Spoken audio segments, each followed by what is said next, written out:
నమస్తే తెలంగాణ ప్రజలందరికీ. నేను మీ శనిగారపు కమలాకర్, రాహుల్ గాంధీ ఫాలోవర్ ఫ్రంట్ తెలంగాణ రాష్ట్ర అధ్యక్షునిగా.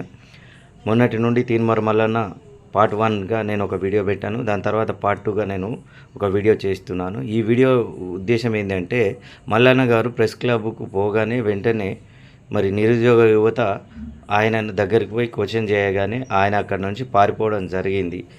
ఆ పారిపోవడం ఎందుకు, మరి వాళ్ళకు కరెక్ట్ ఆన్సర్ చేసి సమాధానం చెప్తే నీవు ప్రజలకు సమస్యలకు కూడా క్లియర్ చేసిన వ్యక్తిగా ఉంటావు. నువ్వు ఒక దొంగవని ఆల్రెడీ ప్రజలకు తెలుసు. నువ్వు ఒక దొంగ మల్లిగానివని అందరికీ తెలుసు. మల్లన్న గారు, మీరు 42% రిజర్వేషన్ గురించి మాట్లాడుతుండ్రు కదా. ఢిల్లీలో 5, 6 తారీఖు 7 తారీఖు నాడు ధర్నాలు ఉన్నాయి. ఆ ధర్నాలలో బీసీలను ప్రోత్సహించి ఆ ధర్నాకు సపోర్ట్గా నిల్చుండమని చెప్పండి. కేంద్ర ప్రభుత్వం పైన ఒత్తిడి తీసుకొచ్చి మరి బీసీలకు 42 రిజర్వేషన్ ఖచ్చితంగా కావాలి, బీసీలు రాజ్యాన్ని ఏలాలి అనే కాన్సెప్ట్తో నువ్వు మరి బీసీ సోదరులకు, బీసీ కుటుంబాలకు నువ్వు మెసేజ్ ఇవ్వు. అంతేగాని బీజేపీ బీఆర్ఎస్ తరఫు నుంచి నువ్వు ఏదో మాట్లాడి నువ్వేదో కింగ్ అనుకుంటే అది తప్పు. ఖచ్చితంగా నిన్ను రాజకీయంగా బొందబెడతాము. ఈ సమాజం అందరు గుర్తుపెట్టుకుంటున్నారు. మీరు కూడా గుర్తుపెట్టుకోవాలని కోరుతూ జై కాంగ్రెస్, జై